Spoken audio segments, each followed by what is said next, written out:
but we also do a King Diamond show, and I know you had like an issue with King Diamond, and you mentioned Mercyful Fate. So, would you want to tell your Mercyful Fate King Diamond story? Okay, I'm gonna tell I'm gonna tell my whole Mercyful Fate story way before it and right after, just to give you the whole fucking full view. Cool, because my girlfriend, the son of my mother, she passed away now, Carrie. She called me one day and said, "Listen to this," and she put it over the phone. It was "Corpse Without a Soul," the song, and I'm like, "Wow, that's fucking killer. What is it? It sounds like Priest." She goes, "It's Mercyful Fate."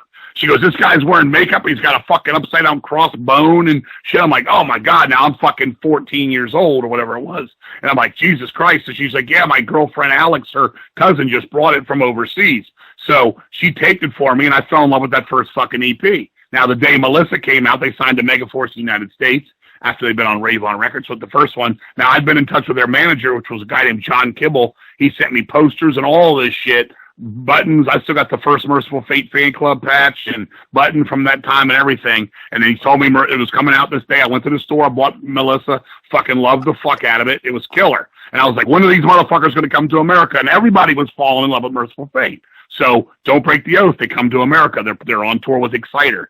I go see them on a Sunday matinee for $5 fucking. Exciter's on Violence and Force. They're on Don't Break the Oath. 4 days later, that was in Maryland, and like around Baltimore, Maryland. 4 days later, they played in D.C. and they added Motorhead to the bill, and it was like $12 or $8 to get in. Wow. So we saw that on the they were on the No Remorse, the leather record thing. So we saw them twice. Now, when we saw them the first time at Coast to Coast, it was called, I played pool with King Diamond at the thing. And I was like, "Yeah, my name's fucking King." And he was trying to tell me his real name was Kim and all this shit and all this weird shit. And I was like, "Okay, well, so we bonded sort of, and I was like, "Yeah, King." And so they did the fucking Don't Break the Oath tour. We all know they broke up after Don't Break the Oath for a bunch of years. Well, on In the Shadows, they came back. And on In the Shadows, they played, and I went to meet them. And I said, "Hey, remember me, King?" And I know the guy's seen everybody around the world, so I'm not expecting him to remember me. But he's a dick. He's just kind of like a push-you-away jerk-off by now. So I was like, all right, whatever. So some guys gave me a copy of their 7-inch to give to him. They said, "Hey, man, you can go backstage in this club, man. Can you give this to him?" So I handed him a 7-inch. They were fucking driving away that night. He took the fucking 7-inch and threw it out the window of the bus and smashed it. And he was like laughing about it. And the guys were like, "Damn," and they were like so upset. And I was like, I don't know. He was being a dick to me too, whatever. So then, I don't know if it was like 9 or Dead Again. Now this is where my story goes to. When Mercyful Fate records used to come out, they were a fucking event. You would live for that moment. Oh my God, new Mercyful Fate Tuesday, can't wait. Well, then it became very generic to the point where I was like, what is this? Dead Again or 9 or what was that song? 10 Men and a Bottle of Rum or some shit. I don't know what it was. Okay, and I was like, it wasn't that good anymore, and I've never thought King Diamond solo was that good. I thought it was my style of music, but I thought a lot of the songs were forgettable. It was kind of like Kitchen Sink. But anyway, so we went to play a show with them. Deceased played, and we got there, and they had this little stairway on stage. It was literally this fold-out stair, and I said, "Well, we need to set the drums here because I sing and play. We need to have a place for the drums because that's where the monitors were in the place." The roadies went over and asked him. He was like, "Absolutely not. Fuck no. No way." And he was just a dick. And I was like, what the fuck? So I was like, "Dude, this folds up. It goes over here. We play our set. And then you fucking play." And that's it. He would not do it. He was a fucking, he was a prick. He wasn't a dick. He's a fucking asshole about this whole fucking thing. He was just a diva. So when we were on stage, I started going off between songs on the microphone. Because I had to play to the fucking side where there was no monitors. And I was the drummer singer then for Deceased. So it was a fucking mess to hear the other guys in the band. Just imagine the drummer off right on stage, and everybody else is in the middle. And you're on the back right. With no monitors. There's no front monitors because you're set to the right now. But anyway, so I was like, I won't break the oath, but I'll break your fucking jaw, motherfucker, and stick that fucking upside down dick up your ass. And I would all this shit, right? So when the show was over, the roadies come over to me. They're roadies. And they're like, man, they're like, dude, we were laughing so fucking hard at that. And I was like yelling like, Mercyful Fate, where's the real Mercyful Fate? Where's Kim Ruz? And all this shit. Oh, you got this 6th-rate fucking European soccer team for players and shit. And I don't know what I did, but he did not like it at all. He was upset, and I just fucking left. And after that, I said, you know what? Fuck this dude. Because at that time, we were dealing with so many rock stars in the underground. So many bands were just acting like fucking dicks and divas. And I thought this was the underground. We were all equal, but I guess not. So that was the end of it for me. And I thought the musical output since was bad. And him selling his fucking win a date with King Diamond and go drink grape wine for $500 at a table and shit like that. I think that's just fucking stupid. So that's my fucking story with Mercyful Fate. I mean, the other guys, Michael Denner, all those guys, I talked to him. Cool as shit, man. I mean, nice guys. But I mean, King Diamond is the band, as you know. And I don't know. Some people can separate the shit, and if the music was good, maybe I would too. But it makes me not want to play it. And I still say the first EP and the first two albums are perfect. 10, 10, 10. And In the Shadows is about a 9. When I first came back, but then after that, it's like 4s and 5s, 3s and 4s. Mm-hmm. And that's pretty much it. If it's childish, then it's childish. But I mean, I don't appreciate shit like that, man. I mean, I'm a professional guy too. People were there to see us too. We charged money, or we asked people to pay money to see us on that bill, and we couldn't even give them our proper show because of that. We've dealt with them. I think we had just also dealt with 6 Feet Under with the same kind of fucking treatment and shit. And I was just tired of it, dude. And if you guys haven't noticed, I don't shut up. So yeah, but I totally get it. It's a bad experience. At least King Diamond carries a band. Chris Barnes doesn't have shit. That's true. Yeah, that's exactly. But it is what it is. I mean, we're older now. Whatever. I don't wish nobody death or anything like that. Back then, I wanted to hit him over the head with an upside down fucking hammer. But fucking now, I don't care. I just don't care. I mean, just whatever. But it does for me. I'm so passionate.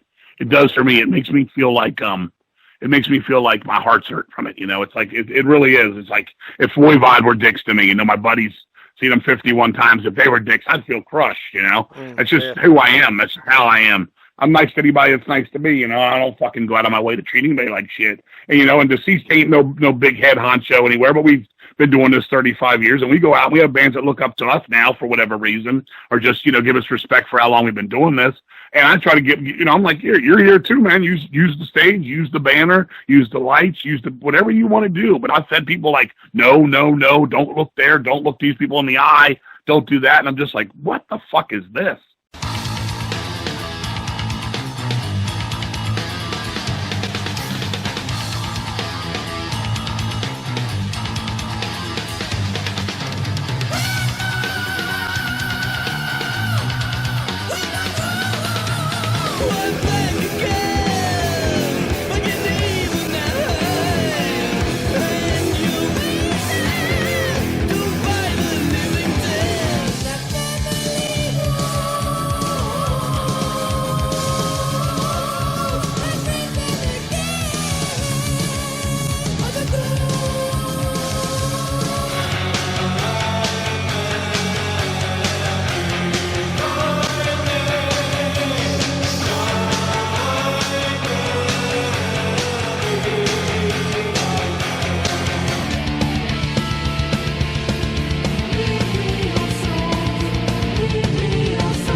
Welcome back to This Broadcast Belongs to Them. Hi, everybody. It's been a long time. Hey. Hi. Hey. No, I still haven't changed my wardrobe since last time. Yeah, me neither. Yeah. I was actually worried because I ate before we did the show. I was eating a hamburger, and all the juice from the burger dripped all over my shirt. And I'm like, son of a bitch, and I couldn't get it off. And I said, oh, man, it's gonna show up on the screen, but I guess I got it out enough because I don't see it. So we're good. Well, being a Ghostbuster is just my part-time job, so I wear this shirt a lot. We can't tell what that is. I can't see you. Oh, we see your frilly it's shades there. It's Bankman, yeah. Oh, that's great, man. That's great. We gotta metal up that room. Get rid of those frills. Man, I'm not buying curtains. I'll rent, motherfucker. This is a Facebook special right here. I saw this advertised on Facebook like 47 times. Wow. And I just had to get it. Reading is fun. I like the Mercyful Fate shirt. It's cool. Yeah, I bought it for $3.99 at some guy I didn't know. But Is that one of those Facebook specials? Yeah. That's All right. Yeah, it is good. The only other person I've ever seen won it is the drummer from Machine Head, Chris Contos. Oh, Didn't he die? No. The drummer. somebody from Machine Head died, the though. He's original right. drummer of Machine Head died just the other day. Yep. Yeah, Rouse right. 2020 sucks. Machine Head drummer. The original Machine Head. The guy that played on Burn My Eyes. Oh, I And thought that was David him. Ann. Oh, Tony Or Davidian. Costanza. Tony Costanza. All right. I thought it was that guy. All right, never mind. Today we are doing Mercyful Fate Side 2 of Time. And we will start with The Preacher, Greg's favorite song off this album. Right, Greg? My least favorite song on this album. I know. It's not horrible. It's listenable, but it's just there. I mean, it's Hank and Michael and King Diamond and Snowy Shaw, so it's a really tight, really well played song. It's not that interesting. It's one of the only Mercyful Fate tracks I would ever call a filler track, but this is definitely it. Just boring. Wow. Lisa, the faces you're making. I think he's lost his damn mind because that riff is just so heavy. You know, that riff is just so heavy. You know, there's not as much going on in this song. Like you said, it's not as rich and varied as some of these other tunes and not as multi-movement. But it's just that riff, man. And sometimes when the band drops out and he just plays that riff again, it's just bluesy, it's heavy, it's real proto, it's kind of Sabbathy in a way. I fucking love it.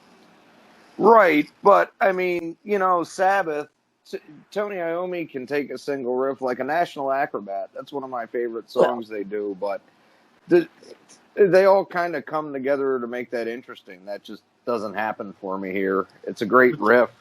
Which, by the way, Greg, I am the biggest Sabbath nerd, and I'll tell you something that'll shock you. A National Acrobat is a Geezer Butler riff. Can you believe it? Really? I don't know about the other parts, like you better believe it. That might be, but that opening riff, that's actually a Butler riff. It shocked me too when I found out. Wow, that's amazing. Yeah, that's cool though. Thinking about it, it does kind of sound like something you would play on a bass though. There you go, yeah. Yeah. Really cool. Ralph, is Greg wrong or is he right? He's wrong, and so am I. I think the song has a killer solo, but I think this song is surrounded by better songs. It is my least favorite on the album. So Greg and I are wrong. Lisa, you're right. You are correct. Well, I don't think it's one of the best songs on the album, but I like it. I think it's just heavy AF. Lisa, would you say even though you like it, would it be your least favorite, or do you think there's another song on here not as good? I would say it's not my least favorite. Okay, cool. All right. So I will save my least favorite. Ooh. I'll tell you when we get to it. I'm going to say it's a decent song. I like the double bass because it's the first time they used double bass pretty much throughout the whole song almost. I really like the guitar solo after the first verse. Some really cool drum patterns going on in the middle of the song. Yep. Not my favorite off the album, but I would not skip it. So, decent song. Next song, Lady in Black. Yeah. Love it. Yeah, this one, I like the music more than I actually like the vocals. The drums really stick out to me on this one. Some nice double bass work again. I like how many changes Snowy does in some of the middle of the song, some of the drum patterns that he changes around. But good song. I like the chorus and everything, so good stuff. For me, this is the most... Oh, sorry. Go. Lisa can go. That's all right. Okay. For me, this is the most exciting drumming I've heard on a Mercyful Fate album since Kim Roz. This song, Snowy just makes it amazing on this song. But, even though I agree with you, Wayne, the vocals are a little weird here, but I love it. And just for as progressive and as far-reaching as this track gets, musically, that's the most important part. Yeah. Yeah, well, I think with the vocals, I noticed they might have auto-tuned him, and they should have auto-tuned him. I think it would have. I think it would have, because he's pitchy on this tune. So, and he's often auto-tuned. Everybody is. You hit a certain note. We all are. When we do backups with ourselves, we're all, we find notes. But yeah, there's some parts where they probably could have auto-tuned. And he's kind of in that whiny mid-range of his voice, that he has. But I think, yeah, it's a beautiful song. It's a trippy song in some ways. It's really, I don't know. It's very cool. It's very dreamy. I love the ending. Through the dark, shining bright, we're fading away. I love that, and it just kind of has this old kind of like a rainbow, almost a Dio quality of just a mystical kind of a song. So I like it. Yeah. King I like how Diamond. it ends like that too. Yeah. King Diamond. Ralph. I think it's pretty unique, actually.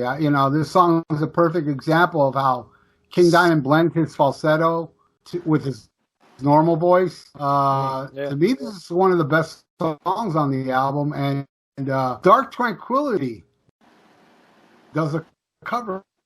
Oh, wow. Really? Yeah. Oh, yeah. That's right. I'll have to check that out. Now, Did not know. you're all frozen. Was I frozen? A little bit, but we heard you. Dark Tranquility. I can Gotcha. check that out. Yeah, I'd never heard of that before. I've heard very few King Diamond or Mercyful Fate covers. It's weird that, they cover this song because it's kind of obscure and stuff. But Yeah. I mean, it sounds like Dark Tranquility, but yeah, they cover this, actually. Very cool. Check it out, everybody. Next song, The Mirror. Hope I got that. Not a bad song. Again, nothing really sticks out too much for me on this one. Usually don't skip it, but it's not one of those I gotta hear. Still a decent song. The lyrics, I like the lyrics and how he sings the chorus. That's about it on this one. Ralph.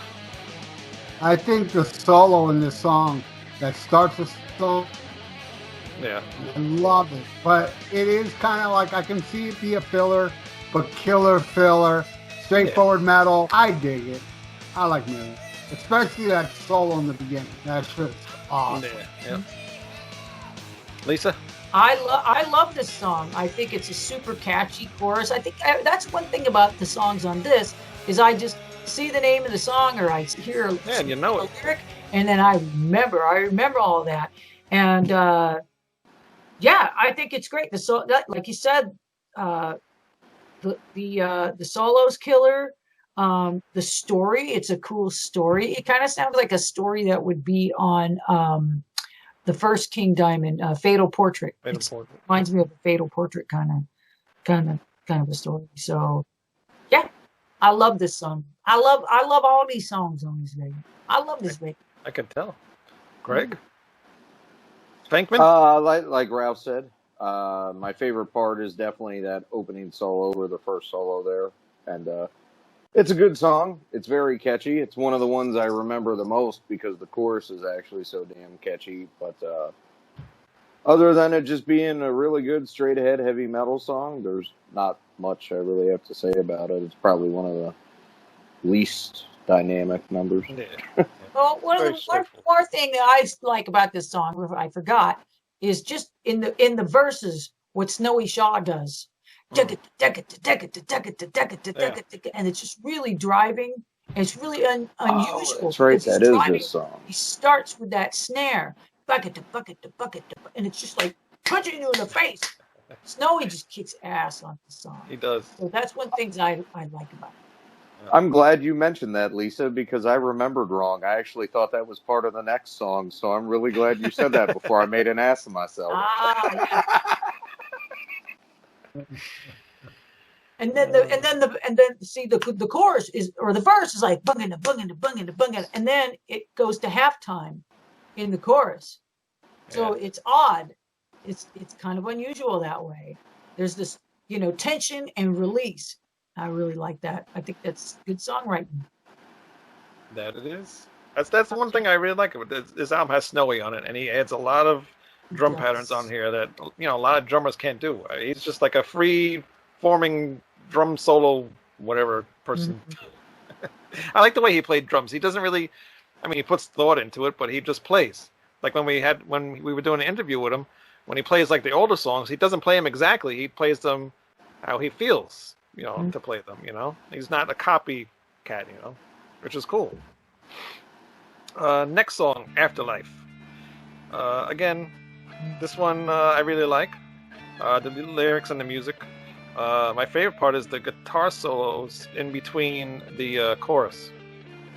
When he sings like one line, then the guitar chords in there, and then he sings the next line, and they put that little guitar lick in the middle. Mm-hmm. Yeah. Me too. Ding diddle ding dong bam. Yes, I couldn't. Yes, that part. That's the one. That's my favorite part in the whole song. Me too. But it's a good song, very good song. Greg. Yep, I concur. I really don't have anything to add. you covered the only part, my favorite part. So Yeah, it's very memorable. Ralph. I love how this song fluctuates with the mellow and then the metallic assault and then the mellow, and I think King sounds amazing on this song. And I heard this song is autobiographical about King Diamond. Oh, really? really, That's what I heard. Yeah, I heard this song is about him. So, but yeah, it's a cool song. I dig it. I like how they kept this toward the end too. Yeah. Because it's a great song. It keeps you interested. I like when I get albums that have cool songs toward the end. Yeah. yeah. Yeah, because a lot of I times agree. albums start fizzling out towards the end, but it makes it interesting when they keep building up. Yeah, so it's very welcomed. Yeah. Lisa. It serves as a really nice lead-in for the next track too. Mhm. Where it kind of builds it back up. Castillo de Muerte. So I about the Afterlife, and it's a Hank Sherman tune. Mm. But I think, when you write a song and you bring it into the studio, a lot of times the producer is going to add things, the drummer's going to add, the musicians are going to add things. And so I get this kind of a collective sense about how this song was finally arranged and constructed. And I think this is the best arranged and constructed song on the album. I think it's just, the quietness of why am I here in a quiet mortuary, and when they add a bells. harmony the second time around with the bells, and the way that scream when I scream and how he changed it up the second time. I think this song is just a masterpiece of not only songwriting but arrangement and studio, and just everything came together to make a really great. So I'm like, oh God, which is my favorite song? That's what I like about this album. I go, no, this one's my favorite. No, this one. But I probably say this one is. I think this is the most masterful song on the record, from my opinion.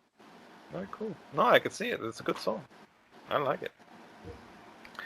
Unfortunately, it's the last song I like. I do not like Castillo. You pronounce it again, Ralph. Castillo del Mortis. Yeah, to me, this one kind of reminds me of the Mad Arab. Just kind of all over the place. Seems like a bunch of parts just thrown into some song just to try to get a song to work, and it just, I don't know, just doesn't work. The only part I like in this whole thing is the end with the acoustic guitar and King talking over again. That's it. Wow. Wow. I don't like this song. This one is a skip all the time. What? Yeah, you just have to turn it off. You don't have to skip it.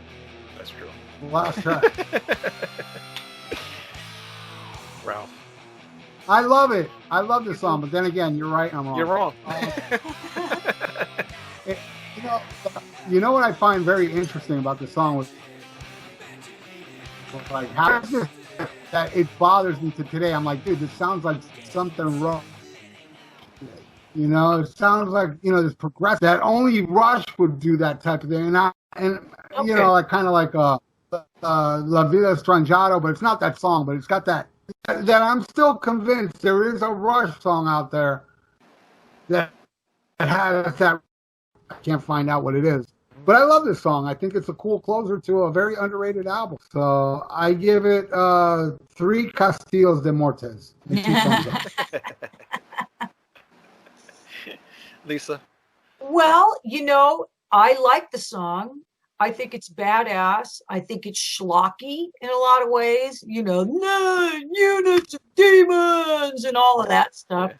However, I think you are bing, bing, bing, bing, bing, bing, bing. You are right, Wayne, on many measures in that whereas other songs have all these different multi-movements and they're seamlessly sewed together and they have cool segues, where this one is like, hey, let's just put these, it's like jigsaw puzzle parts that don't quite fit together. Yeah. So yeah, there's a bit of that. I think this song could have been, I think they could have worked it out a little bit more. I think it could have used a little more work. But yeah, I still enjoy it. I think it rocks. But also, I'm not a fan of having vocals that just match the lick of the guitar. And everybody's doing the same thing. It sounds like lazy songwriting to me. Mm-hmm. In this way, it kind of works. But yeah, I don't know. It is my least favorite on the album, even though I still like the song. It's a very strange tune. Yeah, it's a weird song. And his singing bothers me too on this because he's just all over the place. Like you say, he's trying to follow that riff, but then in another part he's doing something different, and it's just like, I don't know. Yeah. Weird. Greg? I love it. Of course, It's heavy, it's wrong. different, and it's wackier than hell. It reminds me, it's like King and the rest of the boys were channeling Frank Zappa that day. No wonder why you like it. I mean, I like weird shit too, but I don't know. Just not for me. Anything else you want to add? No? All right. No. All right. Well, so what are we all going to, say about this album? I mean, we like it. How about we rate this album? What would you rate it, Lisa? I'm going to give it a 9. 9. I love this album. And if Castillo del Muertes was a better song, I'd almost give this record a 10. Yeah. Ralph? I'd give it, roughly a 9 as well. Look, I love this album, but I like In the Shadows more. But I love this album. It's a little more, to me, it's kind of like, it doesn't, because In the Shadows had a lot of elements of 80s Fate. With this one, they're kind of branching out, which is cool. And I love that about this album. But I don't know, I have a more sentimental In the Shadows. But after In the Shadows, this will be this is my second favorite of the reunion stuff. Nice. So I do love this album. And I think it's grossly underrated, actually. Yeah, it is. Like I said, a lot of people don't like this album. I don't know why. Yeah. Greg? Especially Tony Morgan. While not my favorite, I definitely think it's the best album they did in the 90s. Really? Yeah. It's a really, really strong record. I'd give it a 9, too. But not for Castillo del Muertes. If The Preacher was more interesting, it could be a 10. But I'm wrong, and I can live with that. I'm wrong, too. We're all wrong. We're all wrong. But and part of that reason is also like what Ralph said. Even though the songwriting is a little stiff at points on In the Shadows, it has that 80s Fate vibe where this sounds more like the band reborn. Yeah. Into their next incarnation. Venturing out, trying new things. I'm going to give it an 8. Because of Damn Mad Arab and that last song, Castillo de Mortes. If they weren't on there, it'd probably be a 10. So. Right on. Yeah. All right. Shake your head. Well, I've enjoyed, I'm glad you asked me to do this because I've really enjoyed revisiting this because I was in a band, like a top 40 hard rock band that traveled around the Puget Sound area in the 90s. So when this album was new, we were, I had a cassette and it was in the car and we just drove I mean, we would just roll it over and over and listen to it over and over again. This album, so it was so nice to cut. It was my driving music, man. So it's so nice to come back to it. Yeah. Cool shit. Oh, you know what? And we should have did this earlier. The EP. Oh, the Bell Witch. The Bell Witch EP. Oh, the Bell Witch. Yeah, I almost forgot about that one. Yeah, a couple live songs and just tracks from Is That You, Melissa? Yeah, just the one. Yeah. Nothing new. No, nothing new. Were you at that show though, Ralph? Was that the one that you were at? No, but the Bell Witch video, the indoor stuff, I was at that show. Yeah. Greg, you want to say anything about the EP? I love the live tracks on it, and that's actually this lineup that's on the Time album. Yeah. So, I mean, you don't get anything from Time on it, but they do Egypt from In the Shadows. And it's only 4 songs, but it's a cool little live EP. I mean, the studio tracks are what they are. They didn't really need to be on there. But No. Yeah, I love Snowy's drumming on that too with the "Come to the Sabbath" and Egypt. He does a really good job on those older songs. I love how he sounds on Curse of the Pharaohs. Curse of the Pharaohs, That's my yeah. favorite of the live tracks. Yeah, I haven't heard that forever. yeah. I have it on CD, but I've not heard that forever. Me neither. Yeah, it's good I stuff. love the live part, so I actually listen to that quite a bit. That's really solid. Yep, definitely go check that out. You can still find it somewhere. But that is it for now. We are back with Michael Denner talking about his time recording. Time. Oh. And Lisa, where can everybody go buy your T-shirt and your patches and your CDs? You can buy White Crone goodies from whitecrone.bandcamp.com. Really cool. Ralph, where can we find you? Here on Miami Beach is where I live. Oh, yeah, that's right. In case anybody needs to know.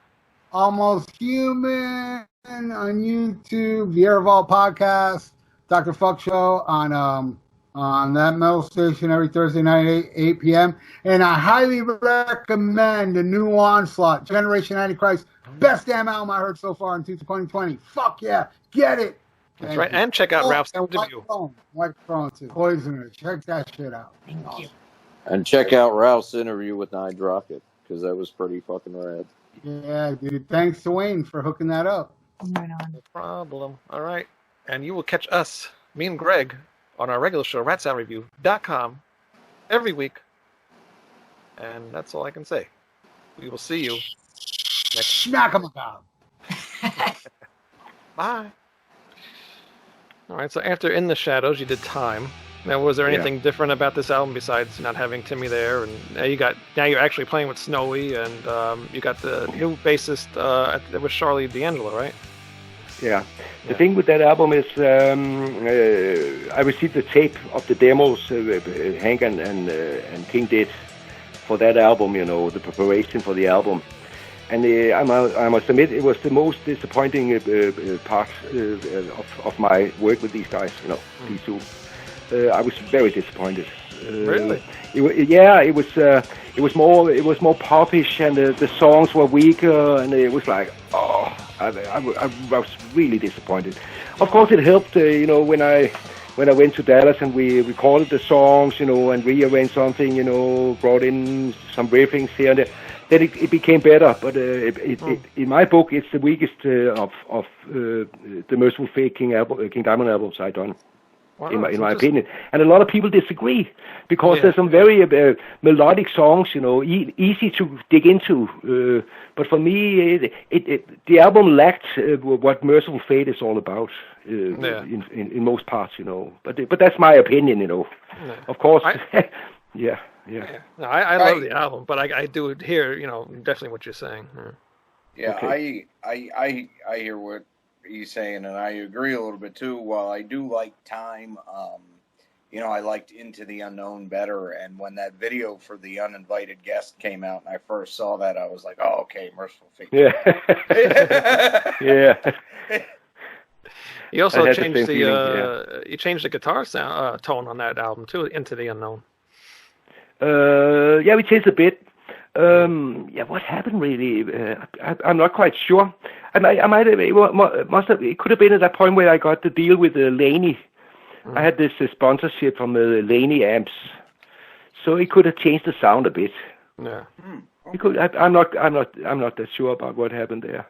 But I was quite pleased with Into the Unknown compared to Time, because then we were back in the more a bit more beefy and heavy songs, songwriting. Yeah. Yes. But then again, I'm out of taste. I prefer that. Yeah, I like Time. Of course, you got Snowy on drums on that one, so that's why it was my favorite. So he does a lot of crazy stuff in that album. Oh yeah, also on that one, but he definitely shines on the Dennis Sherman records. Oh yeah, because then he had full control of what he could play whatever he liked, and you can hear that very clearly. Yeah, I mean, definitely. this guy is amazing. Yeah. And then for go ahead. No, I was going to say, oh, yeah, I love Masters of Evil. You guys play so well off each other on that. Oh, yeah. Hank always make me do the very best I can. He's so he gave me so much inspiration and belief in me and in my playing. Said he's the only guy in the world who can say this is you thought that was good, Michael. No, do it again. And he's 9 out of 10 times he's right. If anyone else say that, I would be very upset. I mean, do you know who you're talking to? But not in the case with Hank. He knows exactly what to bring out of me. And that's why I love to play with him. Was everybody else happy with Time though? Because obviously you weren't. So how did everybody else feel about it? That's a difficult question to ask. I think Hank is not these days when we talk about it. He had a bit of the same feeling as I do. But way back then, I'm not sure. So why do it then? If you could feel there's something weak going on here, Yeah. So. Well, you signed a contract, so I guess you have to put the album out. It turned out okay. It's not a bad album in any way, but there's a few songs on it that were a bit, can I say, too poppish in my taste. What was your least favorite? Oh, don't. This is a trap, man. These are things people want to know. They're writers. They're people who wrote these songs, and I don't want to. They're not going to listen to this show. Yeah, don't be too sure about that, man. But they'll never be in Mercyful Fate. Hey, you're not going to go back in Mercyful Fate again anyway, so it doesn't matter. Okay. No, I'm not allowed to. I know. So that's what I'm saying. Yeah. Okay. Let's see. I cannot remember the titles of these songs. Oh, yeah, but there were a few. Yeah. All right. I'll give it to you. All right, fine.